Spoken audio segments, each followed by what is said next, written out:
तो हम आपके बीच आज वाक्य निर्माण पर जो अध्याय हमने शुरू किया था कि संस्कृत विषय में प्रवेश के लिए हमारा वाक्य निर्माण का पक्ष सुस्पष्ट होना चाहिए। तो वाक्य निर्माण के विषय में हमने अभी तक जो 3-4-5 वीडियो में बात की है, तो उसमें कर्ता और क्रिया के बारे में बात की है कि कर्ता को 3 पुरुषों में बांटे हैं, 3 पुरुषों को 3 वचनों में बांटे हैं और उसके 9 खाने हुए। 9 में हमने नंबर डाला है 1 2 3 से 9 तक। फिर क्रिया के पक्ष को देखें, क्रिया के पक्ष में ऑटोमेटिक बना हुआ है, धातु रूप बने हुए हैं, सभी धातुओं के रूप बने हुए हैं। तो उसमें जितना ज़्यादा से ज़्यादा आप स्टॉक क्रिया का कर सके उतना ज़्यादा आपके लिए लाभदायक होगा। आज हम कर्ता और क्रिया के बीच में, कर्ता और क्रिया को जोड़ के सिर्फ छोटे छोटे वाक्य बनाए जा सकते हैं। आज हम कर्ता और क्रिया के बीच में जो महत्वपूर्ण भाग है कारक का, उस कारक के बारे में जानने का प्रयास करेंगे। कारक क्या है भाई? तो कारक क्या है कि क्रिया जो है, क्रिया काम वर्क, उसको करने में कुछ चीजें सहायक होती है प्रत्यक्ष तौर पर। तो जो भी चीजें प्रत्यक्ष तौर पर सहायक है, उनके सीधा जुड़ा हुआ है, उन सभी चीजों को हम कारक के नाम से जानते हैं। महर्षि पाणिनि ने लिखा है उनके लिए कारक के लिए क्रिया अन्वितम कारकम, यानी क्रिया से जिसका साक्षात सीधा संपर्क हो, सीधा जो क्रिया को प्रभावित करता हो, उसको हम कारक कहते हैं। ऐसे तत्व 6 हैं। 6 कौन कौन है यहां पर लिखा हुआ है, देखिए।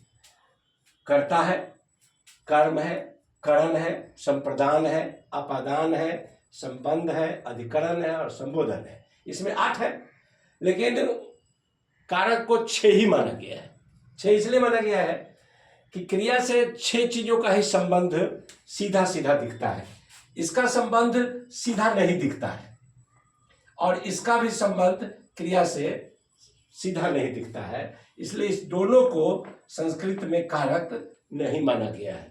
संबंध और संबोधन को कारक नहीं माना गया है, लेकिन श्रद्धा के दृष्टिकोण से, अनुवाद के दृष्टिकोण से, वाक्य निर्माण के दृष्टिकोण से हम इसको कारक श्रेणी में लेते हैं। इस तरह से हमारे पास कारक तो 8 हो जाते हैं, लेकिन विभक्ति हमारे पास 7 ही है। क्यों?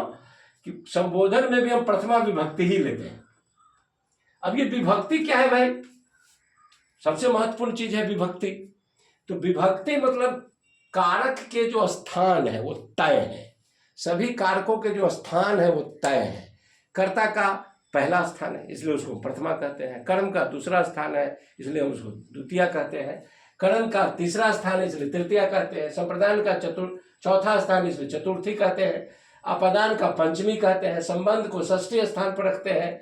अधिकरण को सप्तमी स्थान पर रखते हैं और संबोधन में प्रथमा विभक्ति ही रिपीट होती है। तो इस तरह से हमारे पास कारक तो 8 हो गए काम चलाने के लिए, लेकिन विभक्तियां 7 ही है। अब ये विभक्ति भी 2 प्रकार की होती है।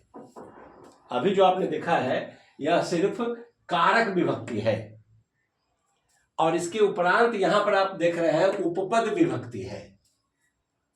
ये कारक विभक्ति और उपपद विभक्ति में दोनों में अंतर है। अब इस कारक को समझने के लिए हमको सभी कारकों की परिभाषा हमको याद करनी पड़ेगी। ये सबसे महत्वपूर्ण भाग है वाक्य निर्माण का।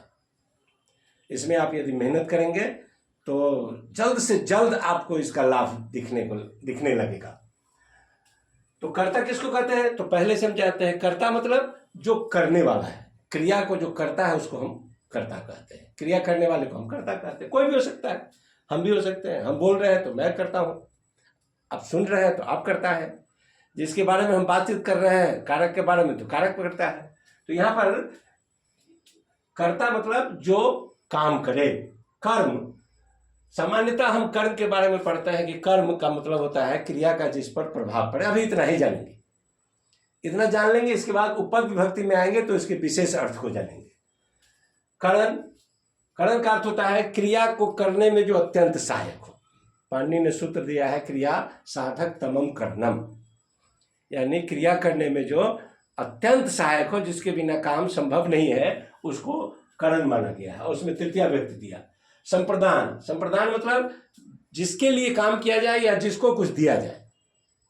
जिसको दिया जाए वो भी संप्रदान, जिसके लिए काम किया जाए वो भी संप्रदान। इसके लिए चिन्ह तय है, सभी में मैंने चिन्ह लिखा है, कर्ता का ने, कर्म का को, कर्म का से और द्वारा, ये याद रखना है। संप्रदान को और के लिए, अपादान से। अब यहां पर देखिएगा से, करण में भी से है और यहां भी से है, तो इस दोनों से में अंतर है। एक जगह से में अलगाव है। जैसे ये आप देखिए, ये मार्कर है मेरे पास, ये मार्कर मेरे हाथ से गिरता है, तो ये हाथ से मार्कर का क्या है, अलगाव है। तो ऐसे स्थानों पर जो है यह अपादान हो। जैसे वृक्ष से पत्ता गिरता है, वह घर से जाता है, वह गांव से जाता है, वह पटना से आता है, इस सब में से बता रहा है कि जाने वाले का अलगाव हो रहा है, दूरी बढ़ रही है। तो जहां दूरी बढ़ेगी वहां अपादान का होगा, इसको ध्यान से रखना है। ऐसे वाक्य अनिवार्यतः बोर्ड में पूछे ही जाते हैं, जिसमें आपको करण और अपादान में अंतर स्थापित करना पड़ेगा ही। तो ये ध्यान में रखना है कि जहां अलग हो रहा है वहां पर अपादान का से लगेगा। अपादान मतलब पंचमी विभक्ति लगेगी। जहां संबंध है, जैसे अधिकार का बोध होता है, संबंध का बोध होता है, जैसे राम का भाई, मेरा भाई, उसकी बहन पढ़ती है, तो बहन पढ़ती है, उसकी उससे कोई संबंध नहीं है, इसलिए ये संबंध जो है उसको हम षष्ठी विभक्ति में रखते हैं। अधिकरण है, काम होगा तो किसी आधार पर होगा, खेलना होगा तो मैदान में होगा, दौड़ना होगा तो सड़क पर होगा, मैदान में होगा, पढ़ना होगा तो विद्यालय में होगा, घर में होगा। जो भी काम होंगे वो सभी किसी न किसी स्थान पर होंगे, उस आधार पर होंगे। तो जहाँ भी क्रिया का आधार हो उसको हम अधिकरण कहते हैं। ये कारकों का मोटा मोटी स्वरूप है। आपके हिंदी व्याकरण में भी एक परिभाषा है, मिल जाएगी, उसको आप अपने कॉपी पर नोट कर लीजिएगा और उसको याद रखिएगा। किताब में जो आपको शब्द रूप ये लिखा हुआ है, देव शब्द का रूप, तो उसमें ये कर्ता कर्म करण संप्रदान नहीं लिखा रहता है। आप खोल के देखिए किताब, या आपने कॉपी पर लिखा होगा तो उसको भी देखिए, व्याकरण की किताब को देखिए। हर जगह आपको ये प्रथमा द्वितीय तृतीय चतुर्थी पंचमी षष्ठी ही मिलेगा। तो प्रथमा द्वितीय तृतीय चतुर्थी का मतलब ये नहीं है कि प्रथमा द्वितीय चतुर्थी, चतुर्थी का मतलब संप्रदान होता है, पंचमी का मतलब अपादान होता है, षष्ठी का मतलब संबंध होता है, सप्तमी का मतलब अधिकरण होता है, द्वितीय का मतलब कर्म होता है। ये सभी चीजों को हमको ध्यान में रखना है। जब हम कहेंगे कि यहाँ पर द्वितीय विभक्ति है, इसका मतलब होता है वो कर्म कारक है। जहां हम कहेंगे कि नहीं इसमें द्वितीय नहीं है, इसमें चतुर्थी है, इसका मतलब आपको समझना होगा कि चतुर्थी का मतलब चतुर्थी नहीं, वह संप्रदान कारक होता है। अब थोड़ा सा अलग हट के देखते हैं इसको। मान लीजिए कि आपकी किताब में नहीं है, आपके बोर्ड पर भी नहीं है। अब यहीं से हम यहाँ चलते हैं। अब ये देवात है, सब लोग देख रहे हैं, देवात है। अब इस देवात को यूज कैसे करेंगे, कहाँ हम लिखेंगे, याद कहाँ करेंगे?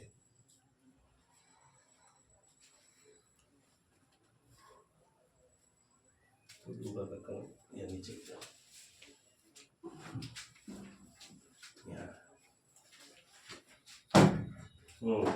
ये जो आप देवात देख रहे हैं, ये इसको गौर से देखिए, ध्यान से देखिए इसको, इन सभी चीजों को ध्यान से देखिए। हम यहां पर लिख रहे हैं, ये क्या है, अकारांत है, ये अकारांत है। अकारांत का मतलब होता है जिसके अंत में अकार हो, अकार जिसके अंत में हो। तो इसमें एक देव मैंने उदाहरण के तौर पर लिया है। देव का मतलब राम भी होगा, श्याम भी होगा, विद्यालय भी होगा, सिंह भी होगा, व्याघ्र भी होगा। यानी जितने शब्द के अंत में अ आ रहा है, इसको ध्यान देखिए, ऐसे शब्दों को हम अकारांत कहते हैं, और अकारांत प्रायः पुल्लिंग होते हैं, इसको ध्यान में रखना है। इन शब्दों के रूप को देखिए, ये देवेन है, तो देवेन का मतलब क्या होता है, देवात का मतलब क्या होता है, देवे का मतलब क्या होता है, इस मतलब को हमको समझना ज्यादा जरूरी है। मतलब क्या है, ये देव है और ये देव शब्द है और ये एक वचन है, इसको ध्यान से देखिए, ये एक वचन है। तो एक देव, और यदि कर्म कारक को देखना है हमको, तो एक देव और यहां पर चिन्ह लिखा हुआ है को, तो इसका अर्थ हुआ एक देव को। यहां भी हुआ एक देव से या द्वारा। इस तरह से आप सभी शब्दों का रूप आप निकाल सकते हैं, सभी शब्दों का अर्थ आप निकाल सकते हैं।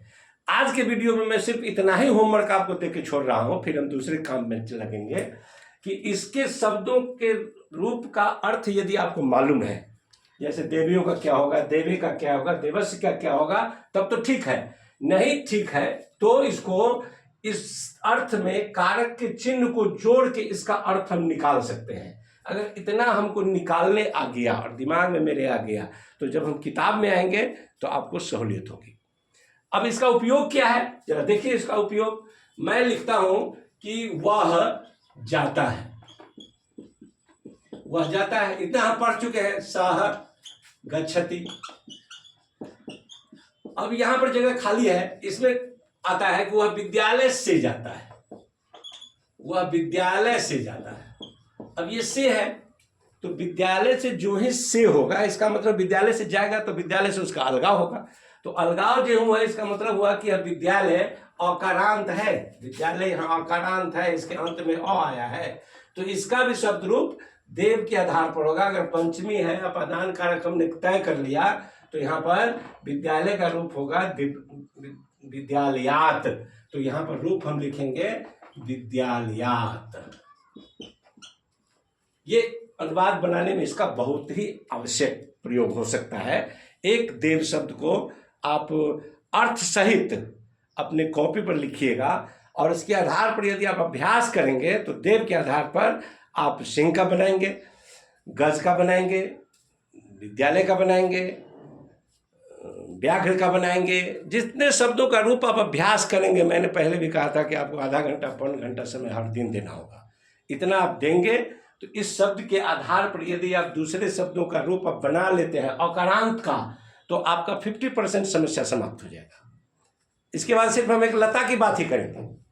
लता की बात जब आ जाएगी फिर हम इस कारक को बंद करेंगे, तब हम इसमें और भी चीज़ों को लाएंगे। आपको कम से कम मेहनत में हम चाहते हैं कि आपका वाक्य निर्माण सही ढंग से गति पकड़ ले, आपके मस्तिष्क में स्पष्ट रूप से बैठ जाए। तो आज के लिए एक होमवर्क है कि इस देव शब्द का अर्थ आपको निकालना है। मैंने बता दिया है निकालने का तरीका। एक देव को या दो देवों को, यहां पर लिख देंगे देवों को।